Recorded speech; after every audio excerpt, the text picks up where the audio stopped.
Kita memasuki bab 2, kebahagiaan itu masalah.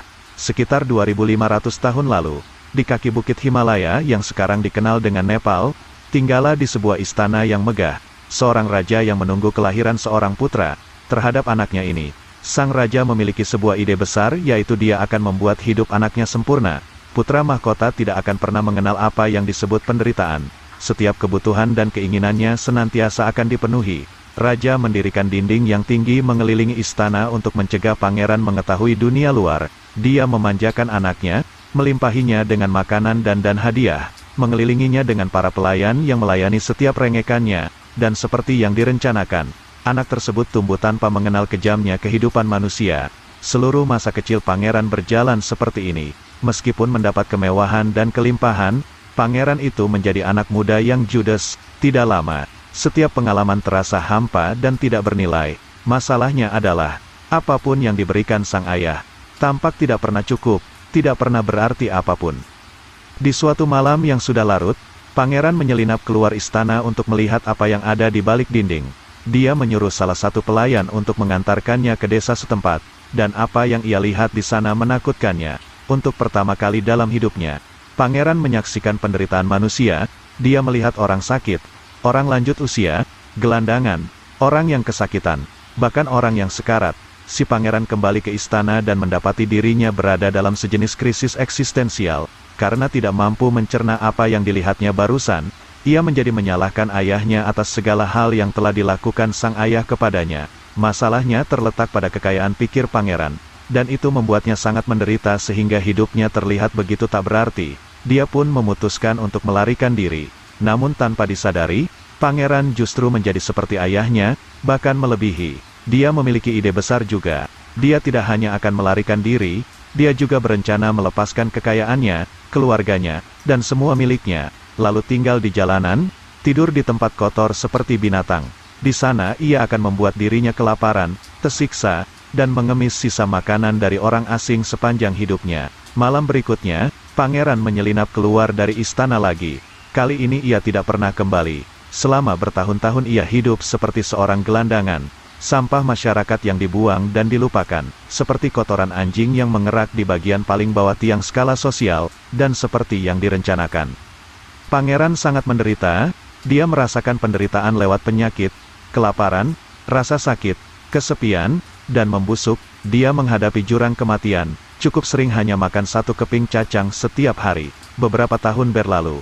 Lalu beberapa tahun lagi, dan kemudian tidak ada yang terjadi. Sang pangeran mulai menyadari kalau hidup yang penuh penderitaan ini tidak seperti yang diharapkannya. Ini tidak memberi pencerahan yang dimau. Ini tidak berhasil mengungkap misteri dunia atau tujuan akhir dunia yang lebih dalam. Malahan, pangeran menemukan jenis pemahaman yang selalu ada dalam benak sebagian orang bahwa penderitaan sangat menyebalkan, dan tidak ada maknanya juga. Sama halnya dengan kekayaan, penderitaan tidak akan bernilai jika dilakukan tanpa ada tujuan, dan pangeran pun sampai pada kesimpulan bahwa ide besarnya itu seperti ide ayahnya, pada realitanya sungguh sebuah ide yang buruk, dan dia harus segera melakukan sesuatu yang lain. Dalam kondisi benar-benar bingung, pangeran membersihkan dirinya dan menuju sebuah pohon yang besar di dekat sungai. Dia memutuskan untuk tetap duduk di bawah pohon itu hingga ia mendapat ide besar lainnya. Seperti yang dikisahkan dalam legenda, si pangeran yang bingung itu bertapa di bawah pohon selama 49 hari. Tentu kita tidak usah mendiskusikan apakah mungkin seseorang bisa duduk di tempat yang sama selama 49 hari. Yang jelas bisa dikatakan bahwa dalam rentang waktu itu, sang pangeran menemukan sejumlah kesadaran yang mendalam. Salah satu kesadarannya adalah ini bahwa hidup itu sendiri adalah suatu bentuk penderitaan. Orang kaya menderita karena kekayaannya. Orang miskin menderita karena kemiskinannya. Orang yang tidak punya keluarga menderita karena mereka tak punya keluarga. Orang yang mengejar kenikmatan duniawi menderita karena kenikmatan duniawinya. Orang yang tidak merasakan kenikmatan duniawi menderita karena tidak pernah merasakannya. Bukan berarti semua penderitaan itu sama. Beberapa penderitaan tentu lebih menyakitkan ketimbang penderitaan yang lain. Meskipun demikian kita semua pasti menderita. Tahun demi tahun berlalu, pangeran mendirikan bangunan filosofinya sendiri lalu menyebarkannya ke pelosok dunia. Dan ini yang menjadi prinsip pertama dan utama. bahwa rasa sakit dan kehilangan tidak dapat dielakkan dan kita harus belajar untuk berhenti menolaknya. Pangeran itu kemudian dikenal sebagai Buddha, dan andai kata Anda belum pernah mendengarnya, pribadi ini sungguh luar biasa. Ada sebuah premis yang mendasari semua asumsi dan keyakinan kita. Premis itu adalah bahwa kebahagiaan itu bersifat algoritmik, bisa diutak-atik dan diperoleh dan dicapai, seperti masuk sekolah hukum atau membangun set Lego yang sangat rumit. Jika saya mencapai X, maka saya akan bahagia. Jika saya terlihat seperti Y, maka saya akan bahagia. Jika saya dapat menjadi seseorang seperti 2, maka saya akan bahagia. Premis inilah masalahnya. Kebahagiaan bukanlah suatu persamaan yang dapat dipecahkan. Ketidakpuasan dan kegelisahan merupakan bagian yang inheren dari sifat manusia dan seperti yang akan kita lihat bersama, komponen yang penting untuk menciptakan kebahagiaan yang konsisten. Sang Buddha menyampaikan pendapatnya dari perspektif teologis dan filosofis. Dan saya akan memberikan argumen yang sama di bab ini. Namun saya akan lebih biologis dan dengan perumpamaan seekor panda. Subjudul rentetan kesialan si panda nyinyir. Jika saya dapat menciptakan satu pahlawan super, saya akan menciptakan pahlawan yang disebut panda nyinyir. Dia akan memakai sebuah topeng mata murahan dan kaos dengan huruf kapital T di atasnya yang terlalu kecil untuk perut pandanya yang besar. Dan kekuatan supernya adalah mengatakan kepada orang-orang kebenaran yang menyakitkan dan tergolong pedas tentang diri mereka sendiri yang perlu mereka dengar namun tidak ingin mereka terima. Dia akan pergi dari pintu ke pintu seperti salesman kitab suci dan membunyikan bel pintu lalu mengatakan hal-hal seperti, tentu, menghasilkan banyak uang membuat Anda merasa senang, namun itu tidak akan otomatis membuat anak-anak Anda mencintai Anda, atau jika Anda ditanya apakah Anda mempercayai istri Anda, mungkin hati kecil Anda menjawab tidak, atau apa yang Anda anggap sebagai pertemanan sesungguhnya adalah upaya Anda secara konstan untuk membuat orang lain terkesan. Lalu ia akan berkata kepada tuan rumah semoga harinya menyenangkan, dan melangkah ke rumah berikutnya. Ini akan terdengar luar biasa dan gila, dan menyedihkan sih, tapi jelas memotivasi dan penting. Lagi pula, kebenaran yang paling agung dalam kehidupan biasanya kebenaran yang paling tidak enak didengar panda nyinyir akan menjadi pahlawan yang tidak diinginkan seorang pun namun diperlukan siapapun. Dia akan menjadi sayuran untuk melawan makanan sampah yang dikonsumsi mental kita. Dia akan membuat hidup kita lebih baik meskipun membuat kita merasa lebih buruk. Dia akan membuat kita lebih kuat dengan membuat kita menangis, mencerahkan masa depan kita dengan menunjukkan kepada kita seperti apa itu kegelapan. Mendengarnya akan seperti menonton sebuah film di mana sang pahlawan mati di akhir cerita. Anda akan semakin menyukainya meskipun membuat Anda merasa tidak karuan, karena itu nyata. Jadi selagi Anda masih di sini, perkenankan saya memakai topeng panda dan menyampaikan kebenaran yang tidak menyenangkan lainnya untuk Anda. Alasan sederhana mengapa kita mengalami penderitaan adalah bahwa secara biologis penderitaan bermanfaat.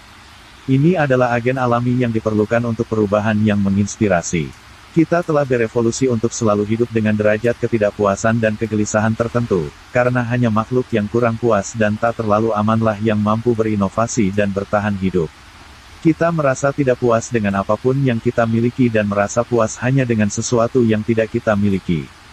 Ketidakpuasan konstan ini telah membuat spesies kita terus bertarung dan berjuang, membangun dan menaklukkan. Jadi, jelas keliru rasa sakit dan penderitaan kita bukanlah hama bagi evolusi manusia, itu adalah suatu keistimewaan. Rasa sakit dalam segala bentuk merupakan alat yang paling efektif dari tubuh kita untuk mendorong suatu aksi.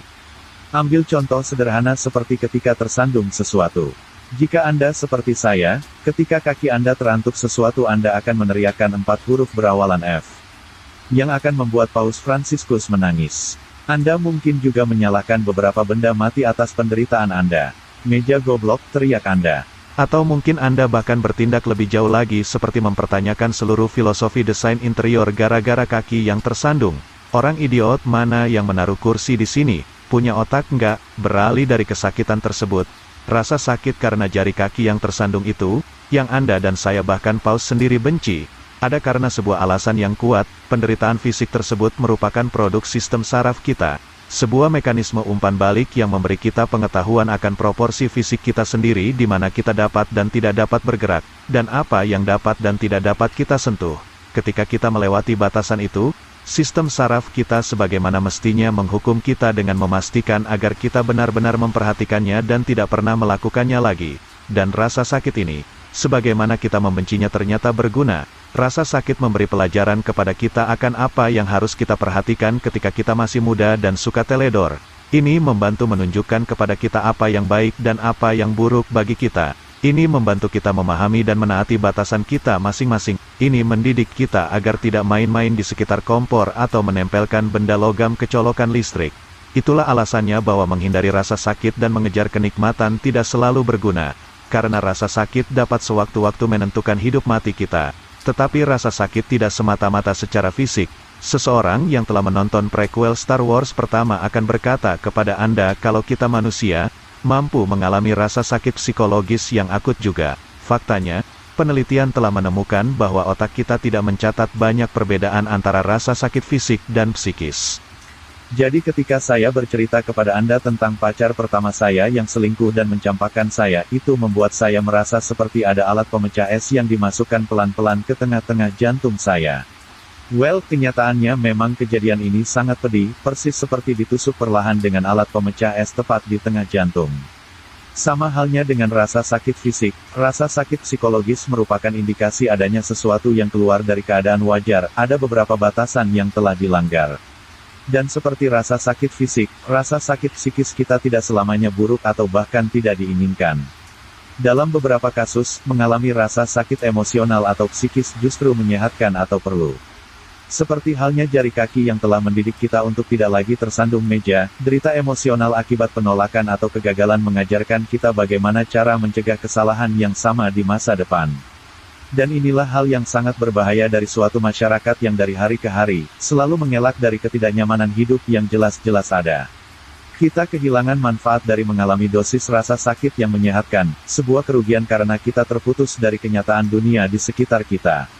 Anda boleh saja ngiler dengan ide tentang kehidupan yang bebas dari masalah, penuh dengan kebahagiaan yang tidak pernah berakhir dan kasih yang abadi.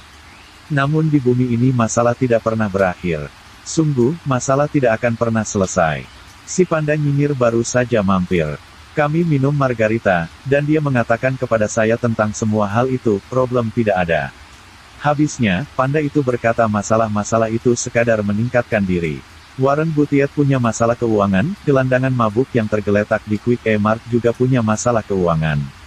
Bedanya, masalah keuangan yang dihadapi Buffett lebih baik ketimbang gelandangan itu. Begitulah kehidupan. Pada intinya, hidup hanyalah rentetan masalah yang tidak ada ujungnya Mark, ujar panda itu. Dia menyeruput minumannya dan membetulkan letak hiasan payung merah jambu kecil di gelasnya. Solusi terhadap saru masalah hanya akan menciptakan masalah lain. Waktu berlalu, kemudian saya heran dari mana panda tukang ngoceh ini datang. Dan hei, siapa yang membuat margarita ini? Jangan mengharapkan suatu kehidupan yang bebas dari masalah, kata panda. Tidak ada hal seperti itu. Sebaliknya, berharaplah akan hidup yang penuh dengan masalah-masalah yang baik. Setelah itu, ia meletakkan gelasnya membetulkan letak sombreronya, dan berjalan heroik menuju matahari terbenam.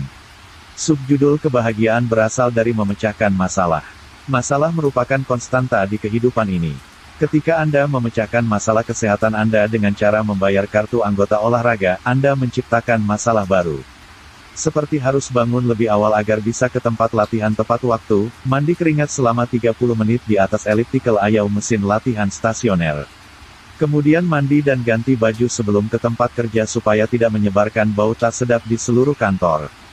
Ketika Anda menemukan solusi untuk masalah lain seperti tidak bisa meluangkan waktu bersama pasangan Anda untuk kencan malam pada malam Rabu yang sudah direncanakan, sebenarnya Anda menciptakan masalah baru. Seperti mencari ide apa yang sebaiknya dilakukan setiap Rabu, sesuatu yang disukai kalian berdua. Kalau Anda punya cukup uang untuk makan malam romantis, kembali mencari tahu keintiman dan getaran yang rasanya sudah hilang di antara kalian berdua.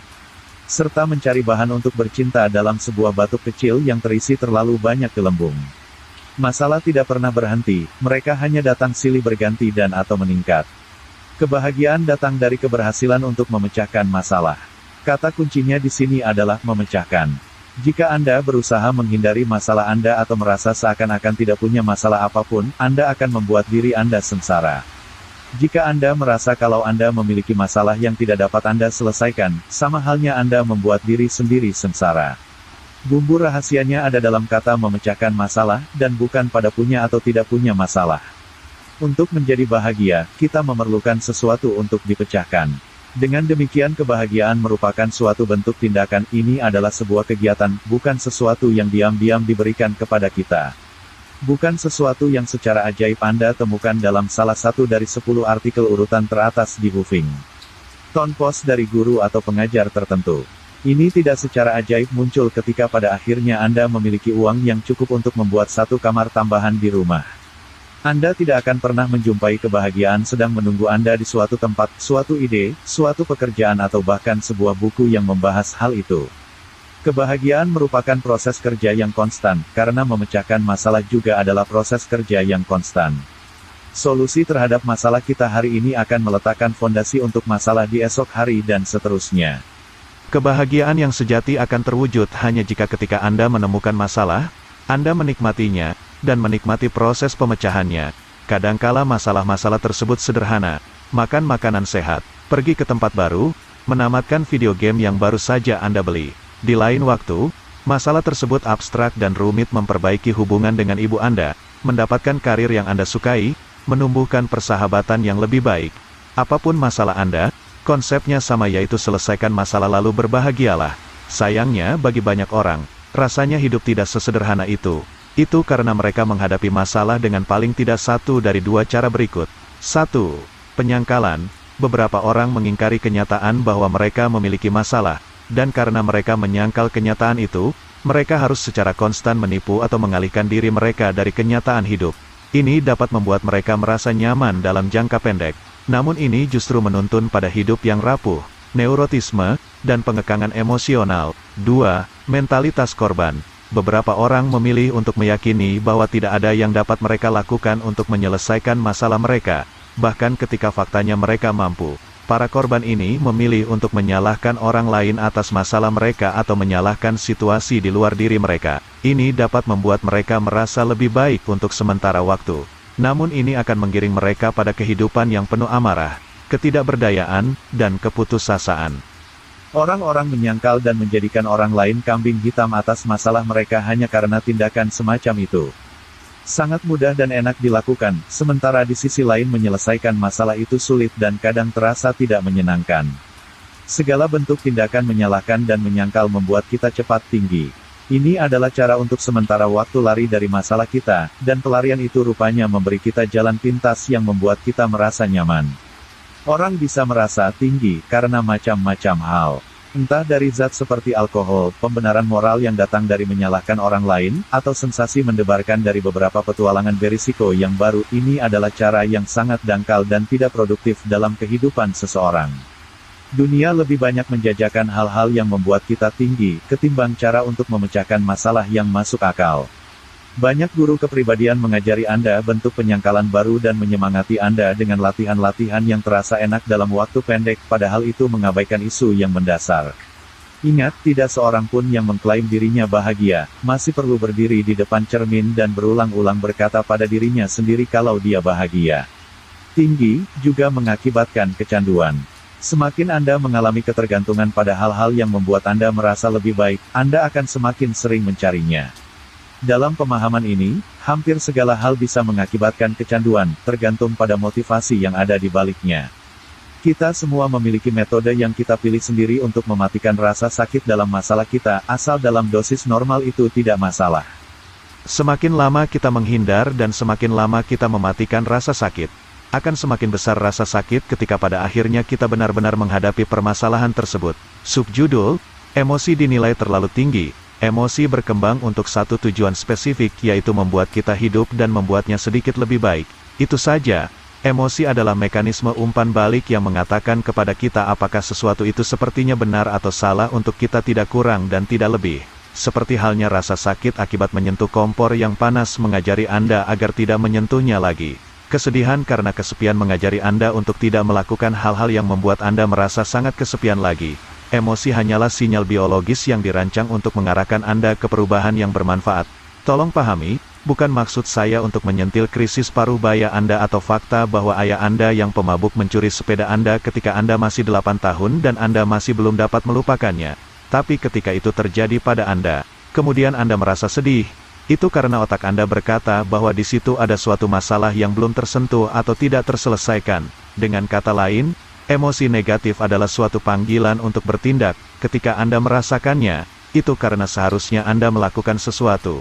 Emosi positif, sebaliknya, merupakan imbalan atas tindakan yang tepat. Ketika Anda mulai merasakannya, hidup akan terlihat sederhana dan tidak ada hal lain yang layak dilakukan selain menikmatinya. Dan, seperti hal-hal lain, emosi positif pun akan berlalu, seiring datangnya masalah-masalah baru.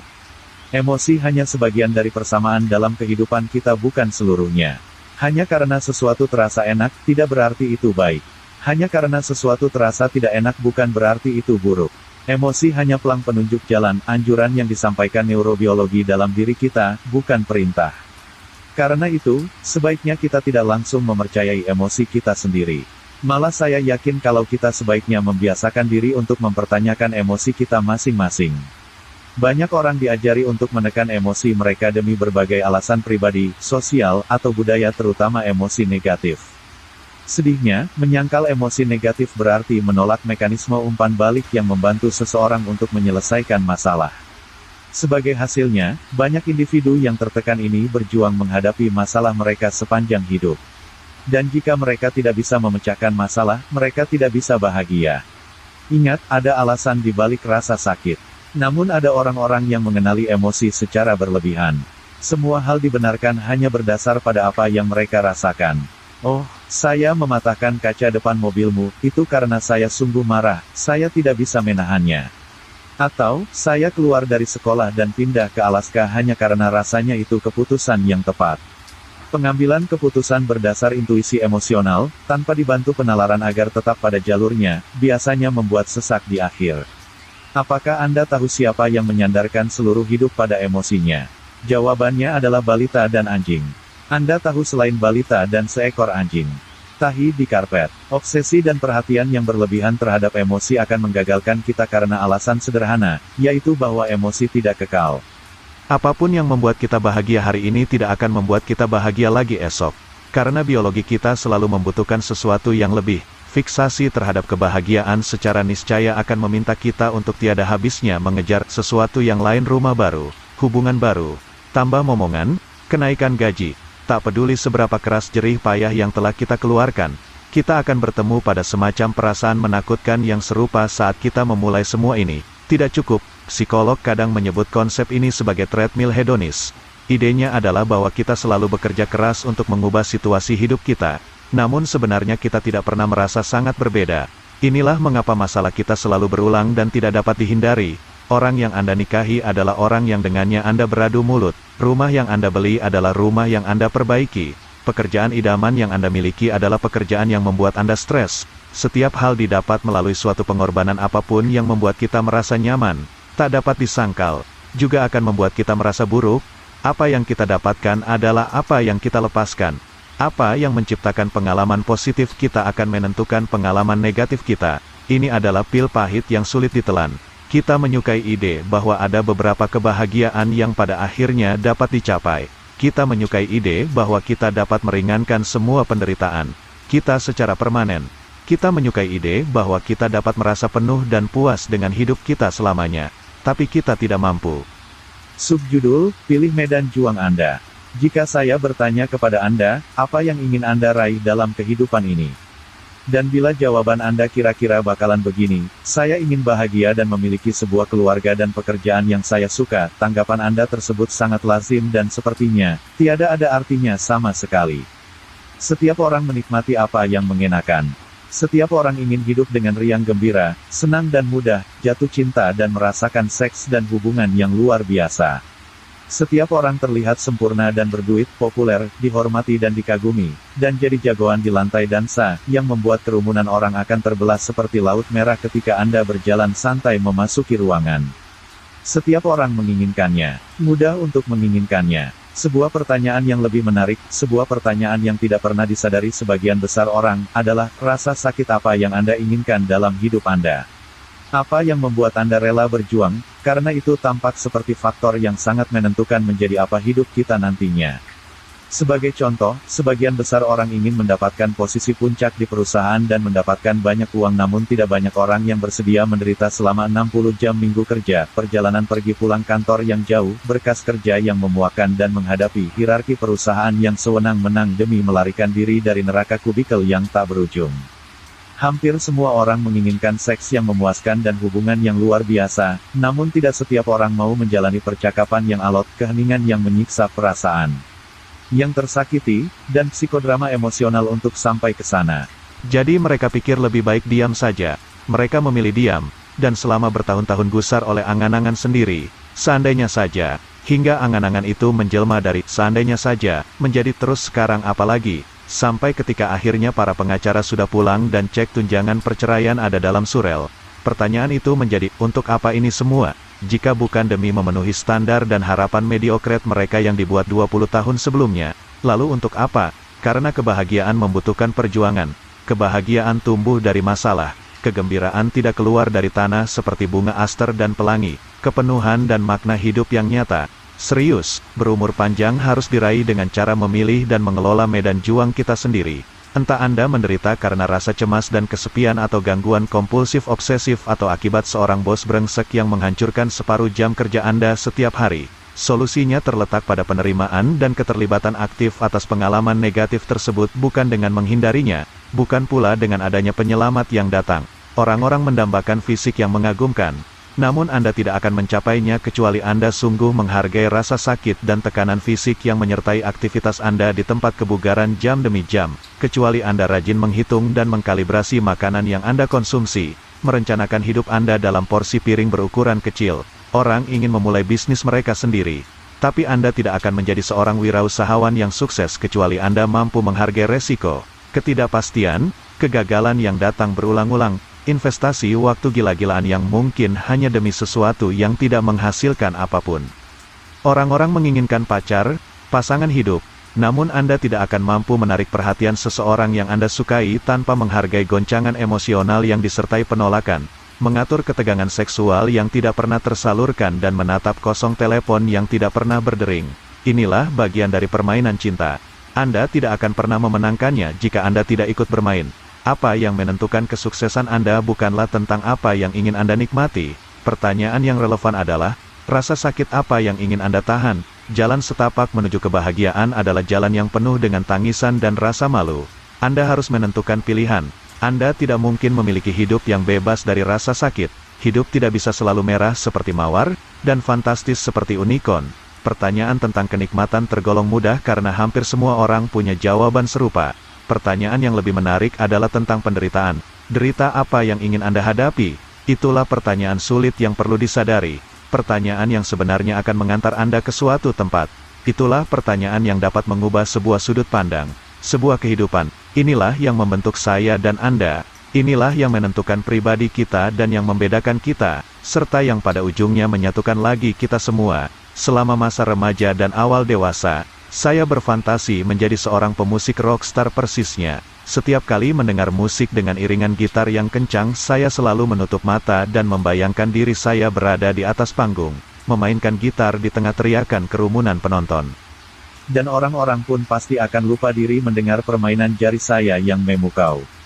Fantasi ini bisa menghanyutkan saya selama berjam-jam.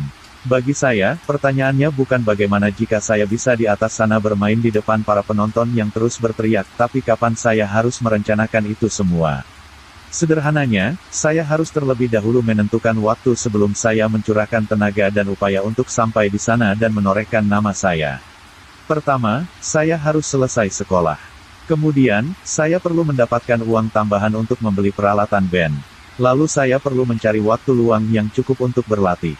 Selanjutnya saya perlu membuat jaringan dan merencanakan proyek pertama saya. Kemudian, seterusnya hingga tidak ada yang perlu saya kerjakan. Meskipun saya terus memfantasikan ini lebih dari separuh usia saya, dalam kenyataannya, hasilnya tidak pernah terwujud.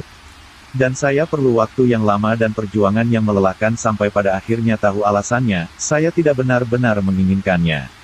Saya jatuh cinta dengan hasil akhir bayangan saya di atas panggung, orang-orang menyoraki, menumpahkan emosi saya dalam nada yang saya mainkan, tetapi saya tidak jatuh cinta pada prosesnya. Dan karena itu, saya gagal berulang kali. Sial, bahkan kegagalan itu pun bukan hasil dari perjuangan apapun. Saya hampir tidak pernah berusaha. Kebosanan saat bermusik, koordinasi untuk menemukan grup band dan mengatur gladi kotor, rasa lelah mengadakan pertunjukan dan sulitnya mengajak orang untuk datang dan membeli tiket, senar yang putus, tabung amplifier yang meledak mengangkut peralatan sebesar 20 kg dari tempat. Latihan tanpa mobil. Itulah gambaran impian yang serupa puncak gunung, dan seseorang harus berjuang mendakinya. Dan dibutuhkan waktu yang cukup lama bagi saya untuk mengetahui bahwa saya tidak suka mendaki gunung itu. Saya hanya suka membayangkan puncak gunungnya. Narasi di luaran secara umum akan memborbardir dengan aneka petuah, bahwa saya telah gagal, bahwa saya orang yang cepat menyerah atau pecundang, bahwa saya hanya kurang ini dan itu. Bahwa saya menyerah atas mimpi saya, dan bahwa mungkin saya membiarkan diri saya tumbang oleh tekanan masyarakat. Namun kebenaran jauh tidak menarik daripada salah satu penjelasan tersebut. Kebenarannya adalah, saya pikir saya menginginkan sesuatu, namun pada kenyataannya tidak. Habis perkara, saya menginginkan imbalan bukannya jerih payah. Saya menginginkan hasil dan bukan proses. Saya hanya jatuh cinta pada kemenangan dan bukan perjuangan. Dan hidup tidak berjalan seperti itu. Siapa diri Anda yang sebenarnya ditentukan oleh apa yang ingin Anda perjuangkan. Orang-orang yang menikmati perjuangan di tempat olahraga adalah orang-orang yang mengikuti triathlon dan memiliki bentuk perut seperti dipahat dan bisa bench press satu rumah kecil. Orang-orang yang menikmati berminggu-minggu kerja yang panjang dan saling sikut di perusahaan adalah mereka yang terbang melampaui hal-hal tersebut.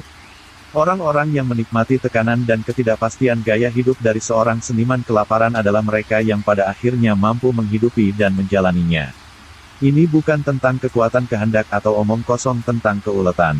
Ini juga bukan contoh nyata dari ungkapan, no pain no gain. Tidak ada yang bisa didapat tanpa perjuangan. Ini adalah komponen hidup kita yang paling sederhana dan mendasar. Perjuangan kita menentukan kesuksesan kita. Permasalahan-permasalahan kita melahirkan kebahagiaan kita. Seiring dengan masalah-masalah yang naik levelnya, menjadi semakin baik. Lihat, ini adalah spiral yang merambat ke atas tanpa pernah selesai. Dan jika Anda masih berpikir bahwa Anda boleh berhenti mendaki di titik manapun, saya khawatir Anda belum cukup paham, karena kegembiraannya justru terletak pada pendakian itu sendiri.